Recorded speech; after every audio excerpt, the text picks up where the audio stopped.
All right, everyone, we're going to be playing a welcome video. Thank you to those who are joining us.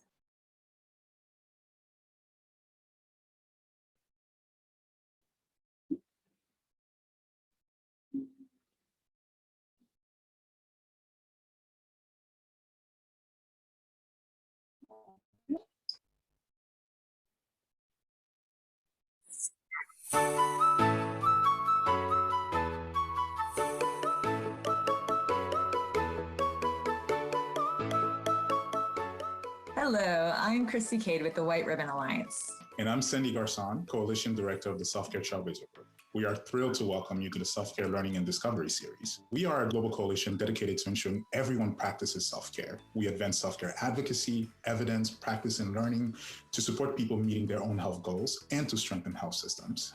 The World Health Organization defines self-care as the ability of individuals, families, and communities to promote health, prevent disease, maintain health, and to cope with illness and disability with or without the support of a healthcare provider.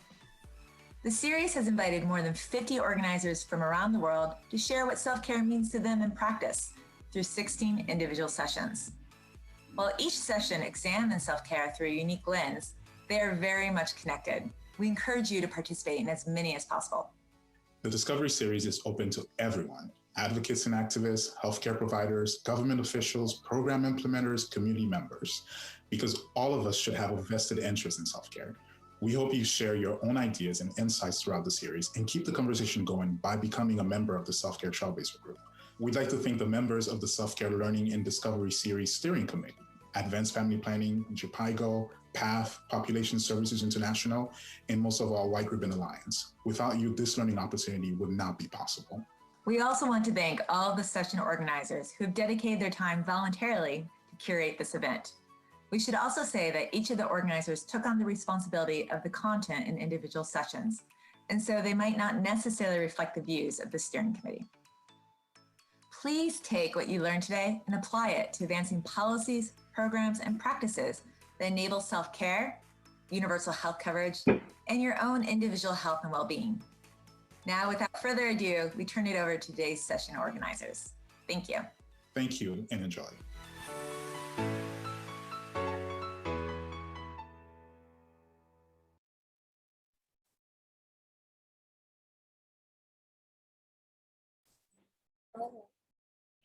Hello and a very warm welcome. I'm very delighted to welcome you to the first event within the Self-Care Learning and Discovery Series. My name is Ina Jurga. I'm working for Wash United, who is the initiator of the Menstrual Hygiene Day. And together with a range of partners that I will introduce in a second, we organized this event. What I want to say, and what you heard, is self-care is the ability of individuals, families, and communities to promote health, prevent disease, and maintain health with or without the support of healthcare providers. Half of the world menstruates given during their lifetime, and today 300 million women or girls menstruate. So it's a bit bold, but I think it's correct to say that women and girls and people who menstruate practice self-care since the beginning of life on this earth. The issue of menstrual health and hygiene has been coming forward since the early 2010s, actually only. And we believe there are really clear synergies between the menstrual health and hygiene sector and the self-care group. And they haven't been made explicit so far, but that's why we're here.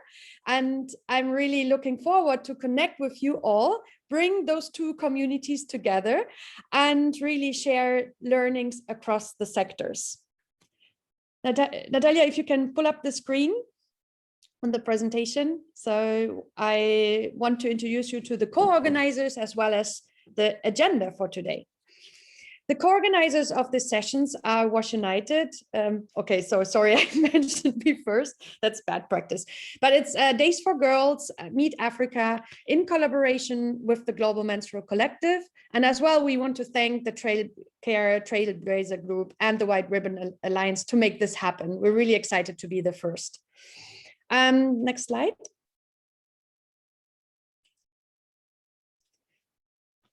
what we want to achieve in today's session, or the question that we want to ask, is how can, okay, we can move on. Okay, yes, some housekeeping, and yeah. So the question that we want to ask today, or answer together with you, is how can supportive self-care help to catalyze improved menstrual equity throughout the menstrual cycle and across the reproductive life of menstruators? Just for those who are not familiar with those two terms, I want to highlight menstrual equity is about making sure people have the needs, support, and choices to decide how they want to take care of their menstrual health. The term menstruator sounds a bit crampy, but what we mean, it's a really inclusive term to be cognizant of all people who menstruate, because not all women and girls menstruate, and not everyone who menstruate identifies as a woman, such as transgender men and non-binary people. And it's important to, under today's issue, to better understand also the needs for self-care and services for everyone and leave no one behind. Next slide. So the agenda for today's session is that we will start with opening remarks from Laura Amaya from Dalberg, who will show us how self-care and menstrual health and hygiene is interlinked. Then we'll have 4 thematic inputs that will examine the links between self-care and menstrual health throughout those 4 lenses laid out: education, physical well-being, mental well-being, and menstrual products. Then we move into breakout rooms, which I'm quite excited about, under those 4 thematic themes, where you then can work with the presenters on working out needs and challenges and the interlinkages. Then we're reporting back, and Laura will also do the closing. The aim of also today is that we will have a written guidance note as a product that we can take away, not only this recording, but that we have something in writing that facilitates a closer interlinkages between the self-care group and the menstrual health practitioner group. So what we'll develop today is contributing to a growing body of evidence on the linkages. So without further ado, I think it's now time for the opening remarks from Laura Amaya. Let me introduce her. Laura is an associate partner in Dalberg's London office. She works with a range of foundation companies and nonprofit organizations in the design of social impact strategies, in particular on embedding a gender lens. She has worked extensively on menstrual health and hygiene, including a 2020 report on the state of MHM around the world, Advancing Gender Equity by Improving Menstrual Health. Really a key document. Can you introduce yourself? You know, kuna sale. Oh, okay. Sorry to break in. Natalia, I think I missed explaining that there's interpretation. Do you want to quickly step in before Laura talks? So Yes, of course. Yeah, okay. No problem. Thanks for bringing that up. So hello, everyone. I'm Natalia. I'm just here for tech assistance. And I want everyone to know that we do have live interpretation for this meeting. If you would like French or Spanish interpretation, please go to your Zoom bar settings that has the interpretation button. You can click that and select the language that you would like to listen in with. Thank you. Okay. Sorry, I just noticed because speakers. Sorry, that was also very new news to us, but we're very glad to have you offering this service. Thank you, Natalia and the tech team.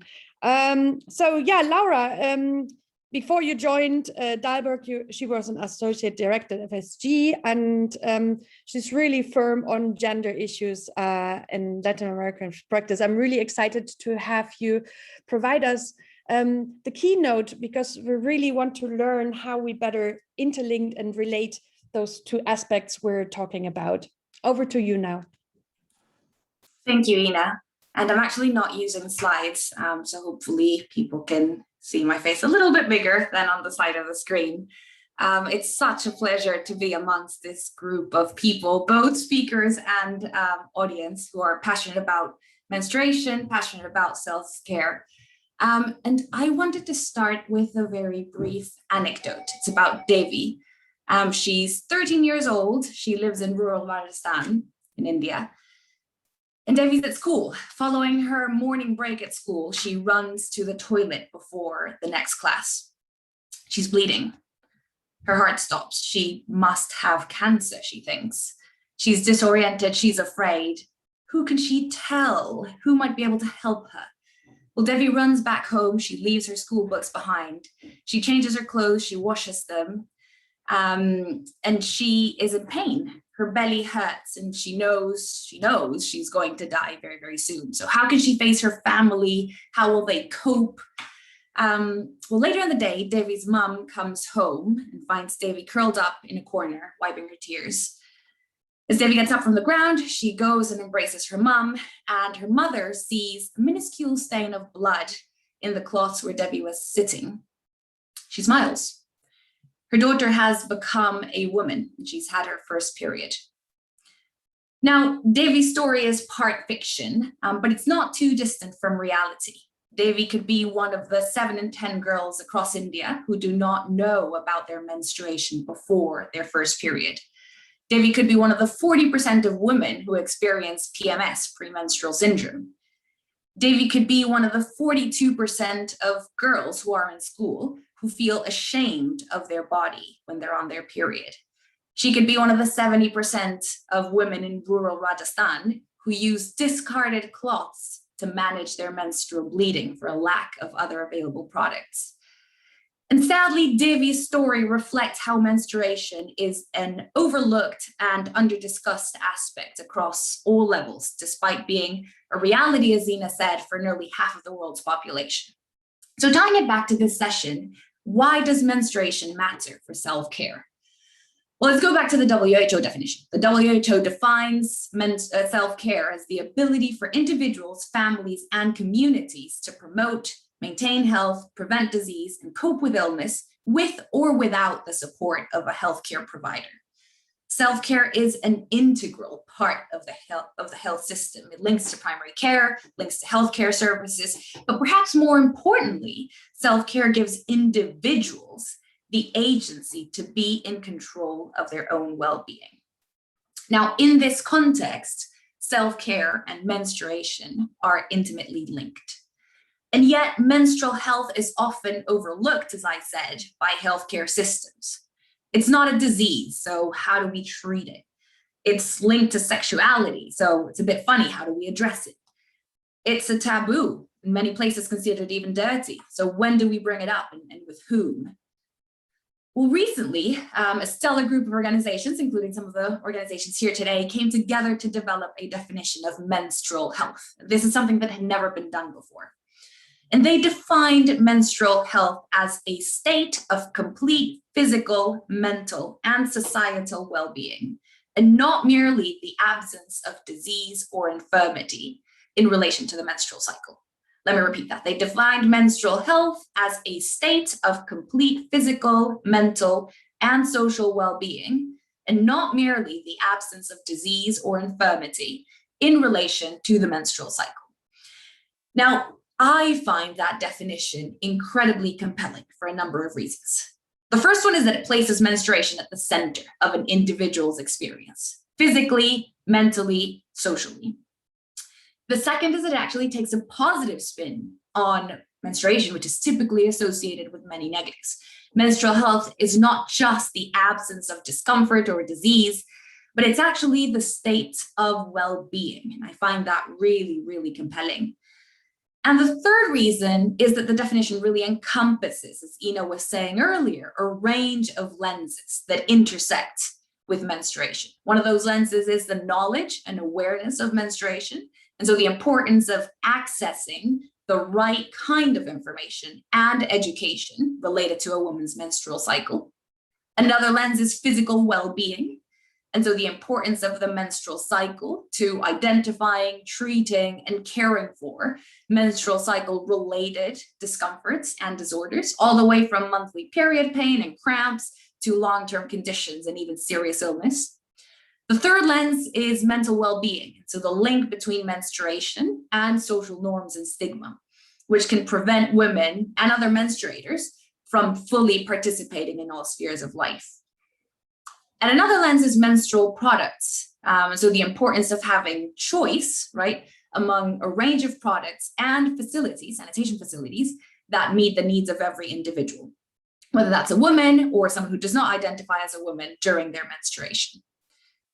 Now, the other thing that this definition does for me is that it tries to tackle one of the biggest challenges in addressing menstruation, and that's the fact that as a field, we cannot seem to fit menstruation into a neat bucket. So for a woman, or for another menstruator, as it were, and perhaps even more so for a person who menstruates that does not identify as a woman, menstruation is a central part of life. It happens every month. It signals a sense of regularity or of health, or on occasion, the lack thereof. And so for the 5 or 6 days during which we menstruate, our lives might seem to revolve around our menstrual bleeding, how we manage it, how we treat any discomfort, how we work to carry on with life as normal while we menstruate.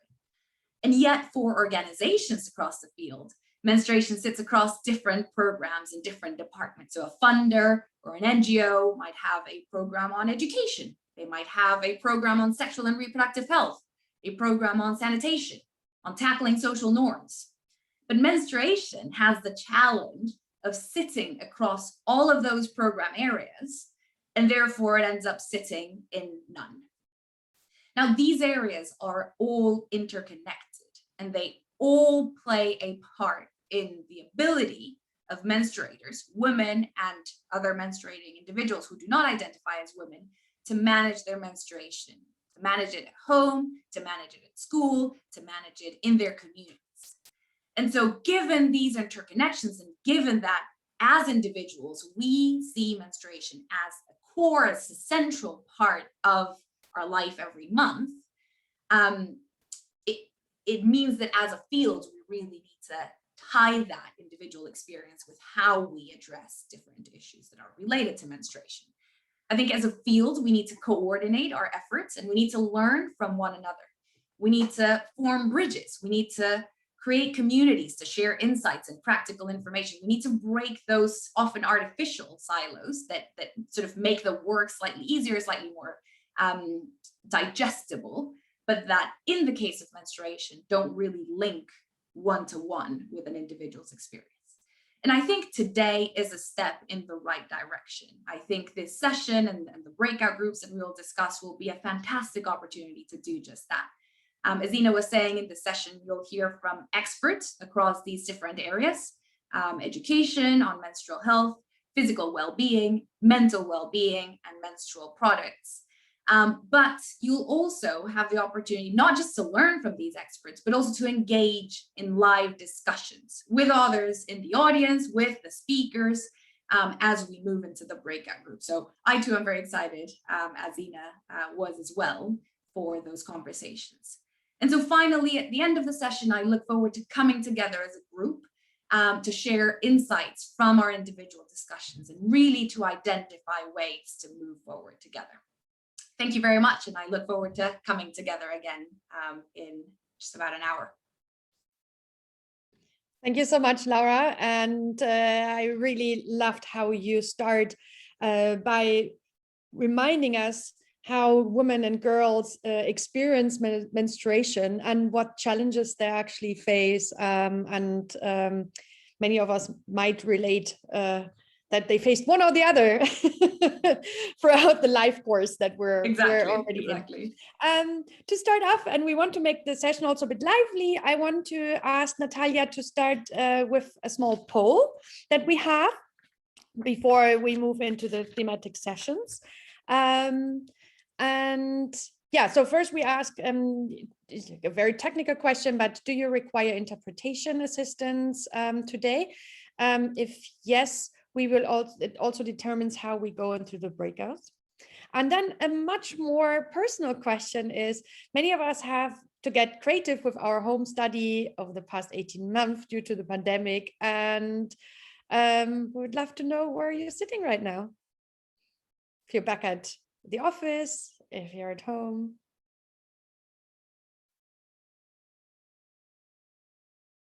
Couch or sofa. I give you another 5 to 10 seconds.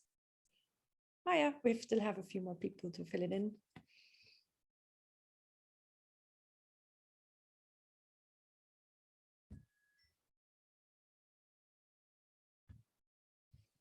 Okay. Natalia, should I end the poll? Is that okay? Or do you want to do that? Yes, I can go ahead and show results. Yes, let me go ahead and share this. Okay, so thank you for sharing, Natalia. So most of us don't need assistant today, which is great news for the breakout rooms, makes it easier, but also I think we should be committed to have in the future more events for Spanish and French speaking participants. And then, yeah, most of us are still sitting at the home office desk and not back into the office. That's okay. Okay. Oh, sorry. One more question. There's yes, true. We have one more question. Yes. And another one. You can look at those results. The current phase of life. Can you launch it? Oh, it is. If you scroll down the. Down. Okay, it's true. We had 3 questions. Okay. Oh, interesting. Lots of people are in menarche phase.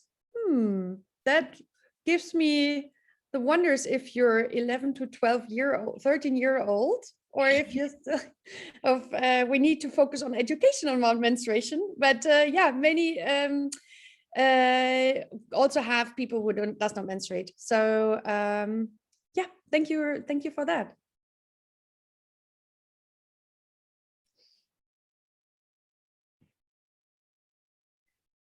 Now we want to move into the first speaking part, where we start with the role of menstrual hygiene and health education. And we have Max Beksinka, who is the Deputy Executive Director of the Department of Obstetrics and Gynecology at the University of Witwatersrand in South Africa. That's a lot of tricky words to say, Max. She's supported by her colleague, Dr. Renjini Devaki. They both will look at the role that a supportive self-care environment will play in advancing educational outcomes for people who menstruate and how education itself can contribute to the self-care environment. I want to say 1 or 2 words about the two speakers because they are very, very reputed. Because Dr. Max Beksinka has worked in the field of SRHR for over 25 years now, and her research has included clinical and operational studies in a broad area of reproductive health. She has specialized in research on female condoms and is a member of the UNFPA WHO Technical Review Committee. With regards to menstrual health, Max has been involved in several menstrual cup acceptability studies and more recently in the assessment of menstrual health management in senior primary schools in 3 provinces in South Africa. Yeah, she is representing on behalf of our colleague, Dr. Renjini Devaki, who's a monitoring evaluation specialist and who's, again, heavily engaged on menstrual health and hygiene and education through her work with Meet Africa. Over to you both. Okay, thank you. Can you hear me? Yes, we can. Yes, would you mind putting the slide up? There's just 1 slide, and then I'm just going to talk to that. If you've got the slide, otherwise I could. Yes, thank you very much. Thank you, Ina, and also thank you, Laura, for your story and your introduction. It was very moving. I'm a sexual and reproductive health researcher, and I've been working with Meet Africa to do a large survey, quantitative and qualitative, in 3 provinces in South Africa. So Meet are implementing a very intensive 4-year program to increase knowledge and skills of menstrual health through the promotion of menstrual hygiene in schools. And they're really focusing on senior primary schools in rural villages and areas that really do need a lot of support. And South Africa, in a way, is extremely lucky because we've got this sanitary towel program implemented. And though it's implemented in a way that it's accessible in many areas, in some areas less accessible, it's still a really important step forward in supporting young women. And so we've also got an extremely comprehensive sexuality education program. And if you look at the curriculum, it's excellent. It has different components on learning about menstruation through different phases of the school life. And it's supposed to be implemented across the board in all the schools, and particularly the young women, but also the young boys are supposed to also participate in this program. But what we find is that it's not always implemented because often people want someone else to do the program. They want a peer educator. It's quite hard to make sure it's implemented. So when we did our survey, I think one of the things we found is that that many girls, about a quarter of girls, were unaware of what would happen in their when they started to have their first period. And in fact, it's a similar story to Laura. Whereas the others did, and they had information from various relatives and friends and from school. But the curriculum really wasn't, it wasn't something that had come up in the curriculum for all of them. So clearly the education that is clearly outlined in the curriculum needs to be strengthened. And also we asked some really simple questions about bleeding and understanding of the menstrual cycle of girls who had previously who'd started their periods, but also those that hadn't. And asking where the menstrual blood passed through. And though not that many got it wrong, there was at least half of the girls and actually didn't know. So they weren't sure where the blood came from. So there was a sort of really basic lack of sort of understanding of the reproductive anatomy, as well as everything else. And talking about self-care, people are very used to, and because of the sanitary towel program, people are very used to one certain product, which is a disposable pad. There's very little information on other products. And also there's a lot of myths and misunderstandings about products, but also menstruation and stigma and embarrassment. And one thing we were particularly interested in this project was looking at absenteeism due to pain and lack of products. And in fact, we found that pain was one of the most important reasons for missing school, was that girls had discomfort and pain. And that's actually really difficult to deal with because it needs a lot more than giving someone product. It needs support and understanding from home and from school. So I'm going to stop there and let Renjini move on with the next part of the presentation. Thank you very much.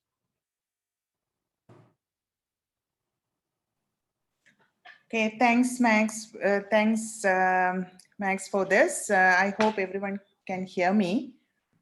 Yes, we can, Renjini.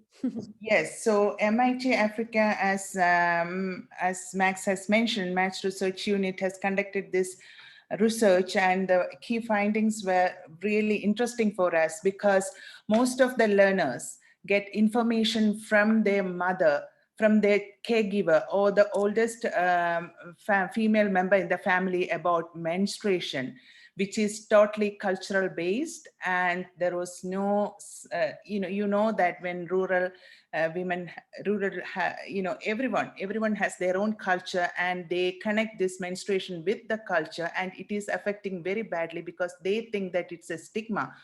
So the kind of comprehensive sexuality education has become an important, that it plays a crucial role in addressing the health and well-being of children. That is through comprehensive sexuality education only we can give awareness to these girls in the schools.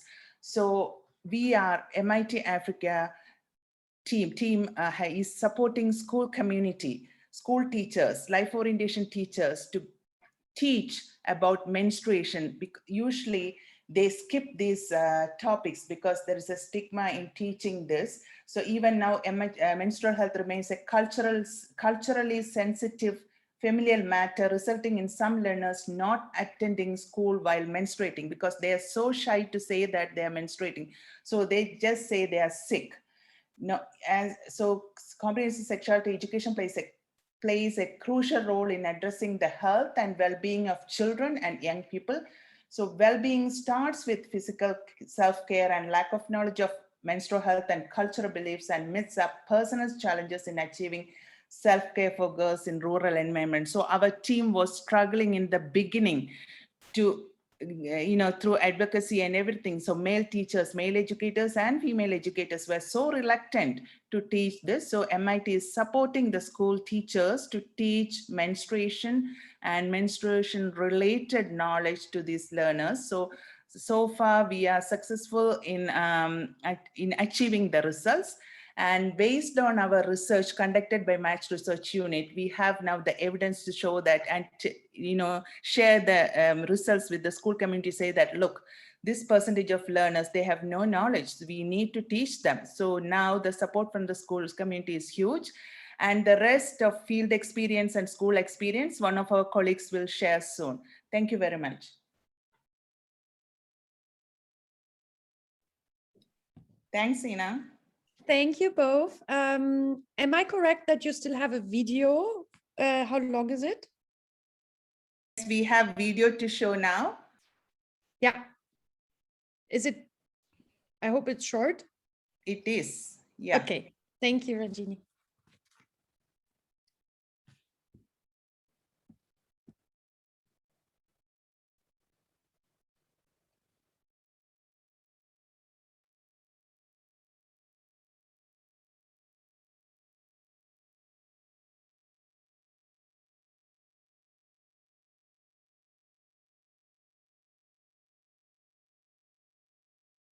Greetings, everybody. My name is Angel Bodwana. I'm doing grade 6 at Mkangomofu Service School at Kanya location in the Sikisiki district. I first heard about the menstruation at school during life skills classes and the school LSA and the other kids. One day, it happened to me. I was 11-year-old doing grade 5. I didn't have a sanitary pad, so I used the toilet paper because I knew that my mother could not afford to buy any pad for me. So, when I was in grade 6, a lady from MIT came to my school and educated us about menstruation. She also showed us the inside of our body and also where the blood comes from. Since then, I'm able to educate others as a peer educator. I'm very grateful for MIT for sending a lady to educate us about menstrual hygiene and management, and also for supplying us rewashable sanitary pads. Now we are happy to use rewashable sanitary pads. Thank you, MIT.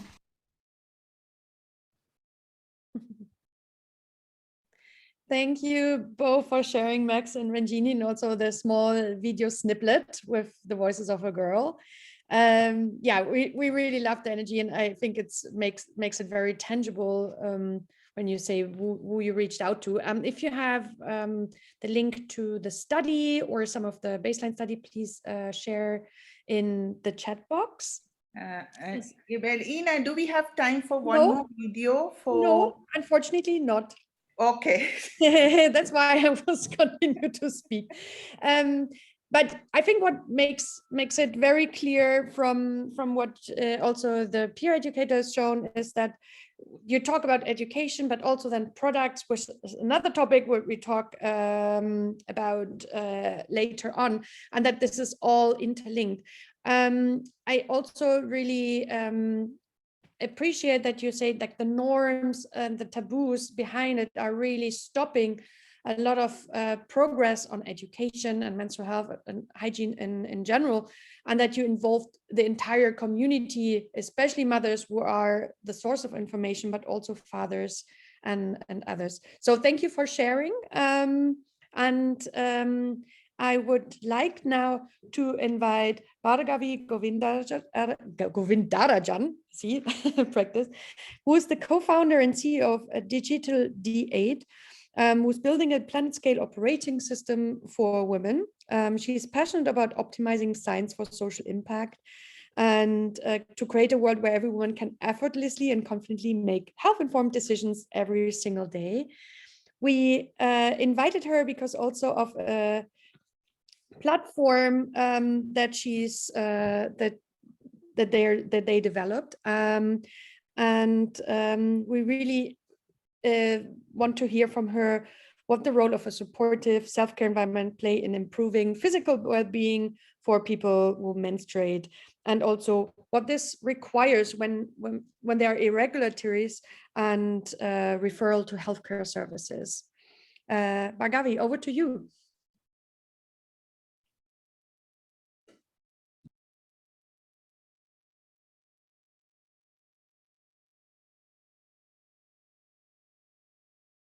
Sorry, you may be muted. Thank you for pointing that out. As I think most of you indicated you're working from home, so I think you all understand you want to stay muted. And I got lucky today. I have my newborn with me and he's asleep, so that's good timing. But I'm very excited to be part of this important conversation about the role of self-care, right? And Laura pointed out, right, how because menstrual well-being touches upon so many dimensions of a menstruator's health that it really doesn't fit in anywhere. In a similar way, I think self-care has rightfully a very broad definition that it is often sort of reduced to some of the most commonly sort of like overprescribed acts of self-care. And one of the things that I really want to spend the next 5 minutes on is to push our boundaries of thinking and say, what does physical well-being mean in the context of menstrual health, and what actions count as those that promote self-care in that context. But let me back up a little bit just to make sure I introduce myself. As you know, I'm Barghavi, co-founder and CEO of Hey Period. This is a flagship initiative by a company co-founded 2 years ago called DigiDate, and we are dedicated to advancing the state of preventive health. We are building a platform, like Ina pointed out, to make scientific knowledge more accessible when and where people need it. So technology first approach to providing a number of different solutions where we bring science to where decisions are being made, right? So let's talk about self-care. A few years ago, I was researching the topic of self-care, and I was struck by how just a handful of practices are often overprescribed as acts of self-care, right? Yoga or a foot rub, or knowing that you just need to take a break. Now, in its own right, these are not wrong. But when you sort of like prescribe self-care in the context of another very poorly understood scenario, such as menstrual well-being, we begin to sort of like lose traction as a community in how much we are able to leverage the role of self-care in promoting menstrual well-being, right? If you think about it, the actions that promote self-care can be as diverse as the menstrual experiences themselves. Let's take an example to make it more clear, right? Someone came to us, and here is what you see in the slide in front of you, and not going to go over every little detail because we can go on and on, but hopefully the thing that you take away from it is, for a menstruator, and 80% of menstruators experience at least one day of cramping to the extent that it disrupts their, the activities that they carry on any other day when they're not menstruating. So we're talking about, a very familiar symptom that is faced by a majority of menstruators, right? Cramping. So when you think about, how do I reduce discomfort? Oh, I'm cramping, I have unbearable pain. Right? We were talking to a menstruator that came to that contacted our team and said, I have unbearable pain. Which birth control pill is most effective in alleviating my symptoms? And that was an aha moment for our team, because we were like, gosh, we're talking about birth control pills that if you look at scientific literature, if you look at the options available, if you look at the labels, marketing labels for these drugs, effectiveness relates to the ability of the intervention to prevent contraception, not to prevent pain, which is a side effect, based on how the pills actually function biologically. But for the most part today, menstruators are who have unbearable pain. It is a common practice to consider hormonal birth control as one of the interventions that reduces their pain. And when you think about effectiveness from a scientific standpoint, there is no quantitative method to say how effective a birth control is in reducing your discomfort. And that it was a seed.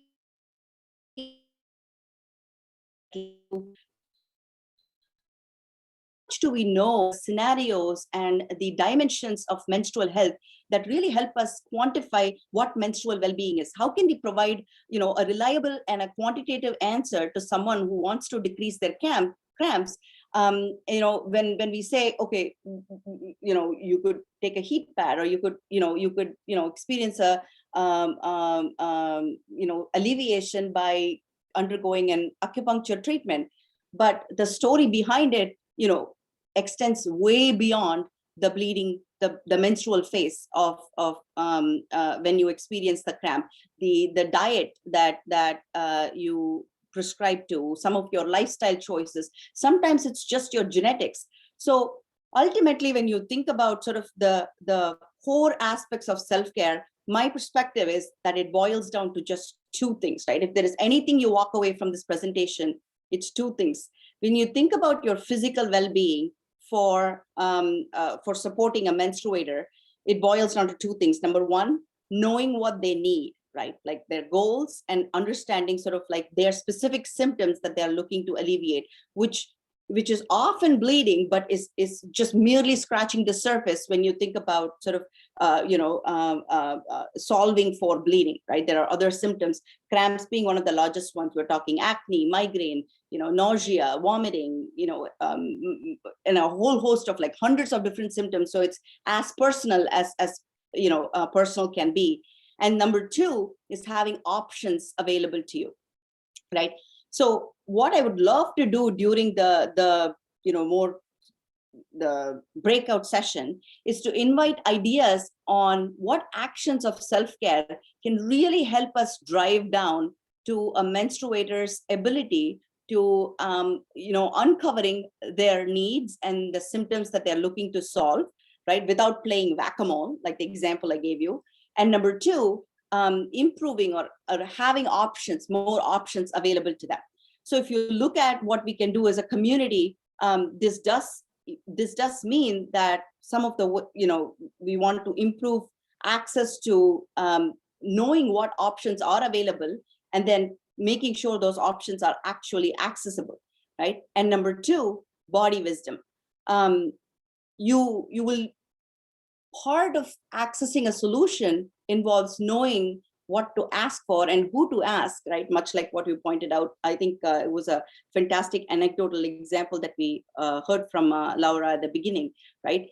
So how do we create a safe space for menstruators to embark on the empowering journey to body wisdom? And this is not a simple solution, because the scientific literature and the state of knowledge today does not provide us enough sort of biological explanations that define with evidence how the rising and falling of hormones actually physiologically influence the myriad symptoms that is experienced by the menstruator. So we do have to work as a community to sort of ask more questions, seek more evidence, promote more research and trials that include menstruators, and sort of gather that data to perform sort of more holistic data science to make that knowledge, feed that knowledge back into the care ecosystem.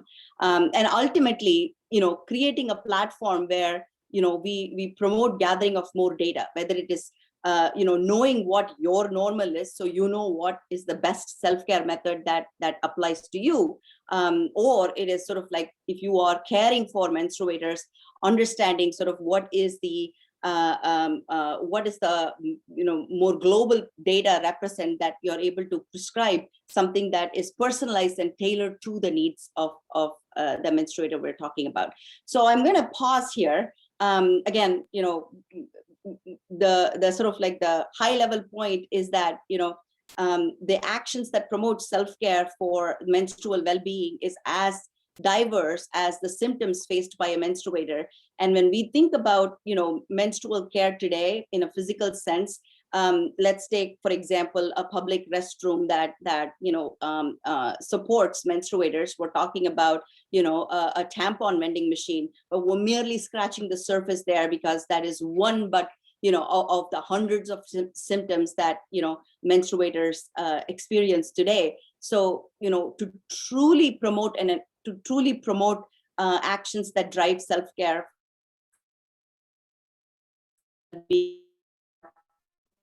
approach, and that happen without without curating environments where menstruators can embark on the journey to gain body wisdom, understand and have access to a safe space where they can ask questions and evaluate their options, and then ultimately have those options be available to them based on what their personalized sort of physical state or demographic or goals or other symptoms and physical state demand.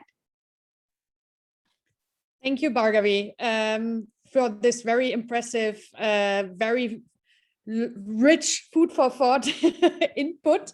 I'm sure in the breakout there's a lot to discuss. I wanted to stress a point also, I think, why we also thought you're, not only because of all your insights and so on, but also because you look at the digital solutions, which I think is filling also certain gaps, and also, as you said, also generating data that can in turn help to provide better services. One of the big, I found really astonishing, one of the big data sets that just came out of menstrual tracking app was that the menstrual cycle, like the changes in menstrual cycle across the life course, and that they're not necessarily 5 to 28 every 5 days and every 28 days.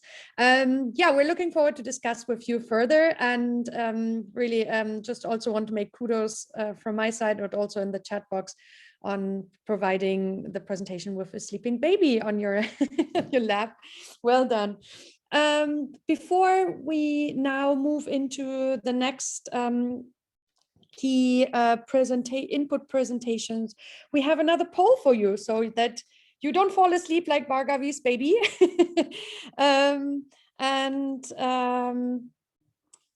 We have the question for you: where did you first learn about menstruation?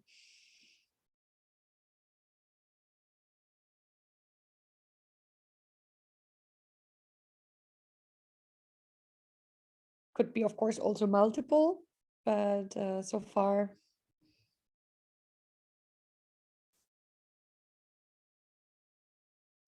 All right, I'll be ending this poll in about 15 seconds. Yeah.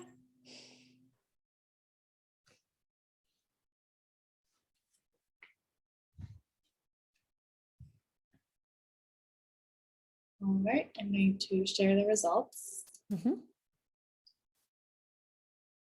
Thank you. Yeah, mother and other family members seem to is obviously the main source, and that's similar to what Renjini said this morning. I always found it very surprising that school, which is a place for learning, is always falling so much behind, and yeah, so much behind. So and yeah, thank you for this. This poll. So we are moving on with our third thematic input presentation, which is on mental well-being, another important aspect when it links to self-care and menstruation. And our speaker is Melanie Wilkinson. She's currently a consultant for UNICEF South Africa's WASH, Water Sanitation Hygiene Program, overseeing the installation of hand washing facilities in 9 provinces across the country. She really works closely with the Department of Women, Youth and Persons with Disabilities on the Sanitary Dignity Program, and the development of the Sanitary Dignity Implementation Framework, which Renjini and Max touched upon earlier. So she's also conducted feasibility study, and yeah, she's a very experienced expert, and we're glad to have you, Melanie. Over to you. Thank you very much, and thank you for the opportunity to participate and join the wonderful team here today. I'm not going to actually give a present, or I haven't put together a presentation. I have a tendency to over an engineer, and then I talk for too long when I give a presentation. So I'm going to limit myself by just talking in the background. I was asked to talk on a very important topic of mental well-being and menstrual health. And I think it's a topic that actually spans all 4 areas or thematics today. It's crucial in all spheres of menstrual health and menstrual hygiene. And we all on a day-to-day basis know that our mental state fluctuates, and it's different from a day-to-day, it's different between people, and it's also different from a menstrual perspective, where we are in the stages of life. Our mental state at menarche would be very different to our mental state, for example, at menopause or premenopause. And so it's important when looking at mental well-being and menstrual health to recognize these different stages and different fluctuations in our mental well-being. We've often heard words used when we're talking about menstruation that, you know, someone's moody, irritable, nervous, anxious. And these are terms that are all attributed to menstruators during their cycle, especially related to, you know, aspects such as PMS. We're also aware that the mental health issues can be linked to the physical experiences that we're going through as menstruators. So, for example, PMDD symptoms can actually they can express themselves or mimic as symptoms of major depression. And it's important to recognize that during your menstrual cycle, we experience changes in our mental state, but vice versa. You know, our mental state changes with the menstrual cycle, and we can also then impact on our menstrual cycle. So, you know, increase in things like stress, and I think we're all aware of how much stress we're experiencing in our day-to-day lives at the moment, you know, can shorten or even stop periods, and also may make them more painful. So, you know, our mental health has a significant role to play in our menstrual cycles and our menstrual well-being.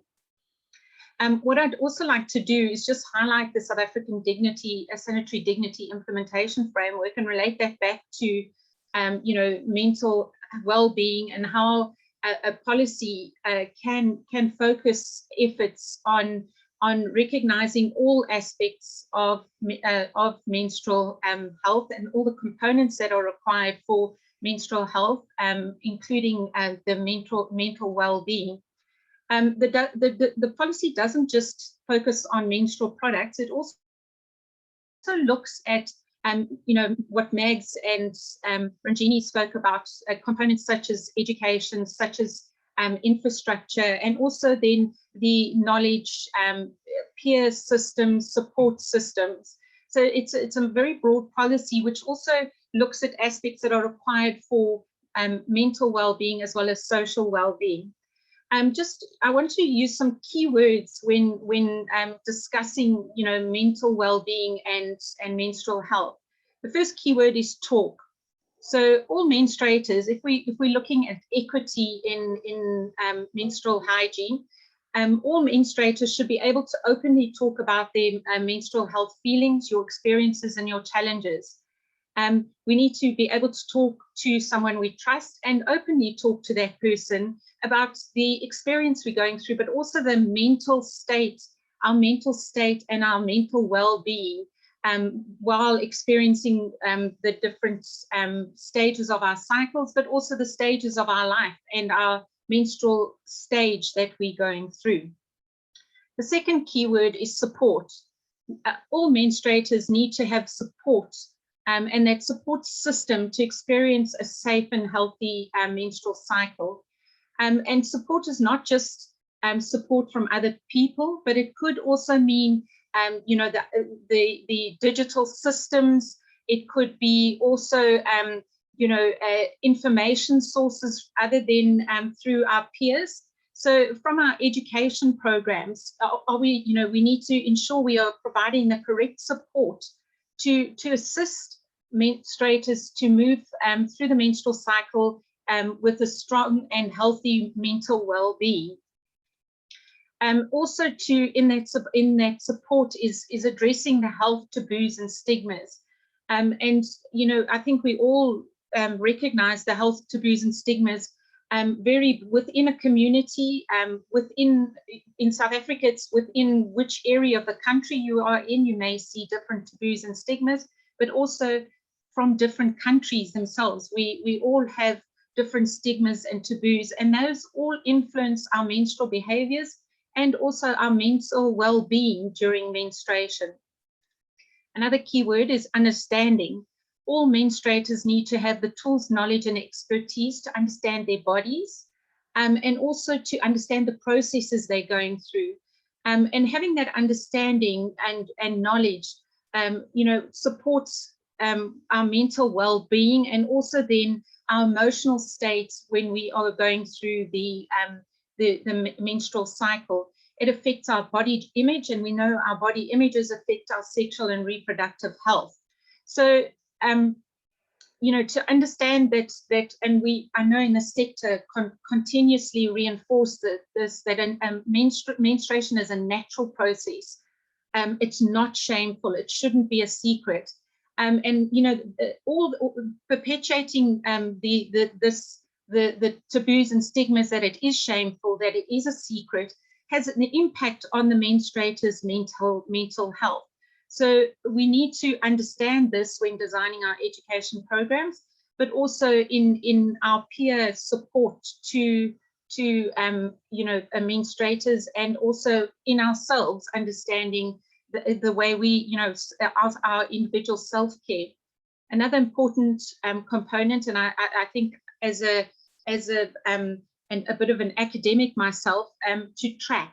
So we, you know, from a mental well-being point of view, to be able to track our cycles, not to be caught by surprise, but to understand our cycles and then plan. The next thing is to plan for our menstruation on a monthly basis. And with that, be comfortable that we've got all the components required to have a healthy, you know, menstrual experience and therefore with that healthy menstrual experience on a monthly basis, we have, you know, the mental health and well-being that comes with it. So, you know, planning requires that we have all the infrastructure, in education. We've got safe sanitation systems. We've got, you know, we can adjust our diet and our exercise on a monthly basis as needed with our cycle. And we can also plan for sufficient sleep to, you know, minimize our stress and also minimize our symptoms. Just two more, to be mindful. We need to be mindful of the messages and our thoughts that we perpetuating on a monthly basis. So from a mental well-being point of view, understanding what we're thinking and how that is impacting on our menstrual cycle and our menstrual behaviors. And then help. If we're suffering from depression, anxiety, or any of the symptoms that impact on how we function during our daily life, but particularly during our menstrual cycle, to have no shame to ask for help and to get guidance from a professional. Getting that advice seeking the support and tapping into your support networks to ensure your mental well-being during a menstrual, when you're suffering from menstrual problems is also crucial to ensuring that we have self-care. Thank you. Thank you, Melanie. Again, very rich, and we again saw how overlapping the different aspects are. There's no mental well-being without acknowledging also physical well-being, acknowledging education and tracking around it. The first component, and of course there are many, many more, is about menstrual products, which we heard a little bit before, and we invite now Naana, Abena, Afadi. She's from Days for Girls, Ghana, where she is the project management professional. She leads their program design and implementation, partnerships and advocacy in West Africa, out of Accra. And she also helped to advocate for the creation of a standard for washable menstrual products in Ghana. Welcome, Naana. Thank you. Looking forward to hear more from your how the dignity around the use and choice of products is helping self-care and also health in general of people who use that. Thank you. And hello to everyone. It's a pleasure to be here. I would speak with my notes. I'll make it brief. In West Africa, the term self-care means differently to young menstruators, even to old menstruators around. And self-care basically would mean the ability to have the comfort and the luxury of basic facilities that are needed for them to be able to have dignity on their periods. Here we're talking about their access to menstrual products and wash facilities, that being water, sanitation, and good hygiene. And in rare scenarios, even the problem of being able to dispose these used menstrual products is even a self-care act. This links the issue of menstrual health and hygiene to the SDGs, which connects it to it being a physical health issue, a psychosocial well-being issue, quality education, gender empowerment and equality, water and sanitation issue, sustainable cities issue, and even an issue of responsible consumption and production of menstrual products. In West Africa, due to the current condition of most governments, the environment is really unsafe in the evenings for most young girls. And so, especially in Ghana now, it's very unsafe for most girls to get out on the streets. The same would go for some countries like Cote d'Ivoire, for like Nigeria and Mali, and even the Guinea in recent days. This means that young menstruators and even the older ones, when they have the need for menstrual products, would find it very difficult to go out there and to access these products. And if they are not able to do that because of safety issues, then they would have to resort to the products that are available to them. And that alone becomes a self-care issue. The focus on the products that we have in the sub-region, it moves from disposables to cups and to washables. It moves, this three kinds of products that we have really also goes into another self-care conversation of are they able to socioculturally even choose the kind of products that they would want to use. Culturally, some ethnic groups forbid their young girls from using the cups. And so it will make it difficult for those ones in there, the ladies in there who would want to use the cups, to even be able to use them or have access to them. This morning I had a conversation with a lady who is a menstrual health activist, and she was telling me a story about a young girl she met on a bus who was asking an older man to give her money to buy a menstrual pad. And the conversation that it led to was the fact that the ability of menstruators to have access to money to buy the kinds of product that they use is even a problem. That makes your ability to own and access a kit of your choice a self-care act. Here, young girls are having to struggle within the financial environment that we find most West African countries are in, to have access to maybe 10 cedis, which is $2 a day. And then if they want a reusable, then you're looking around $8 to $10 a day to be able to have access to a reusable. And if you look at the average cost of feeding for most families, you're looking at between $2 to like $3. And this makes it very inadequate for girls to be able to have access to these monies to purchase the products of their choice and to use them. The other issue we'll talk about here is dignity and the ability to even have their menstrual period in a dignified way where they are not subjected to laughter, they're not subjected to uncomfortable social and cultural practices. Is a self-care act for most people. You would find that when you're walking even in the streets and you happen to soil yourself, you get a lot of attention from everyone, and you're even seen as an outcast. It becomes very embarrassing for you in some cultures because the menstrual blood is seen as a dirty thing. And so you really can't go or can't make a mistake with it. This puts a lot of girls on the edge when they are in their periods because you can't have a comfortable moment. You're always on the edge looking to make sure that you're not making a mistake and the kind of product you're using is not failing you in any way or sort of kind.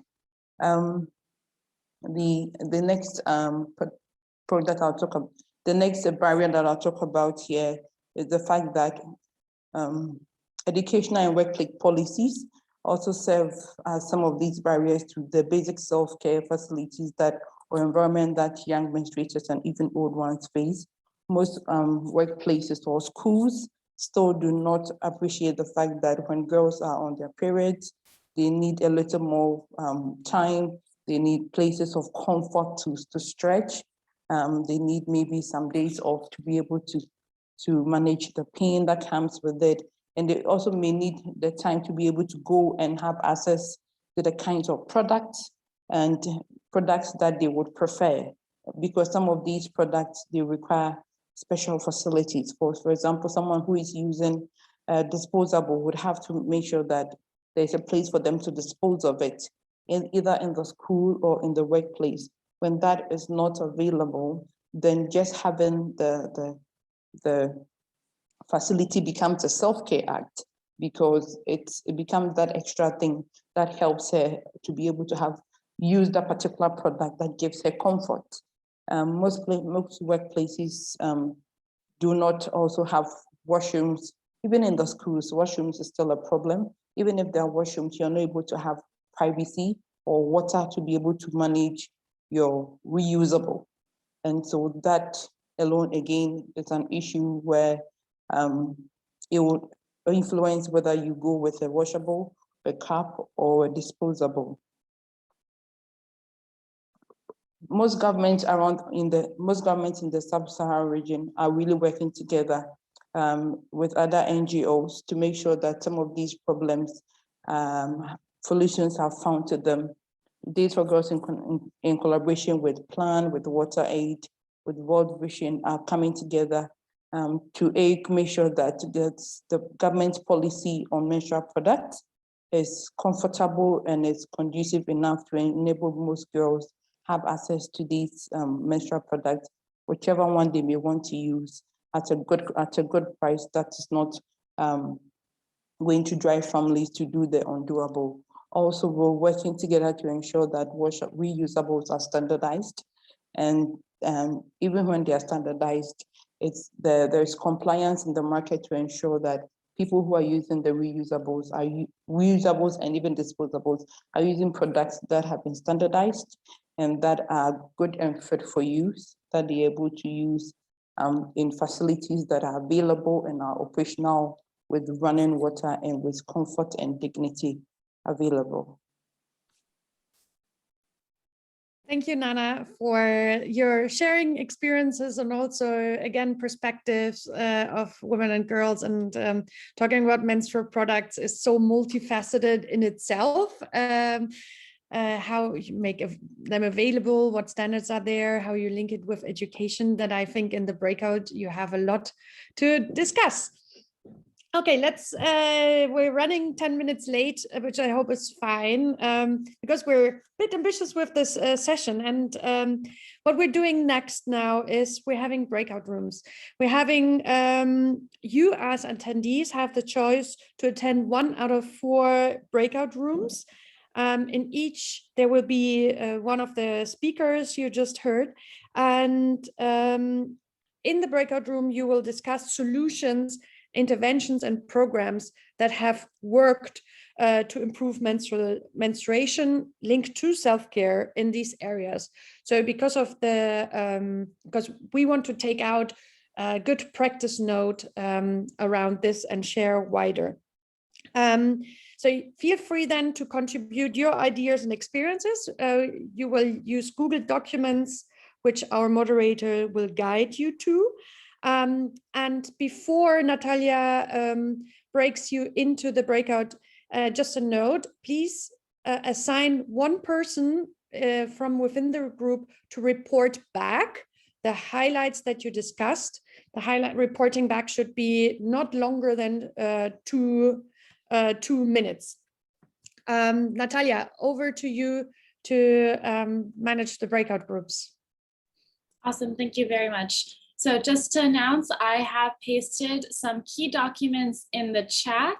We will place you in rooms based on the poll preference. We did our best to place you and others based on your preference that you listed prior.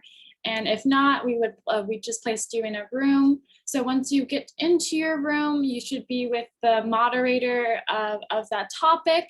And please navigate to the correct link in the chat. So I'm gonna paste that one more time just so everyone knows the 4 different documents. You'll only be using one of the documents in each breakout room. So I'm gonna launch these rooms, and please reach out to me if you have any issues or if you need any technical assistance. So Naana, you can go ahead and launch these rooms.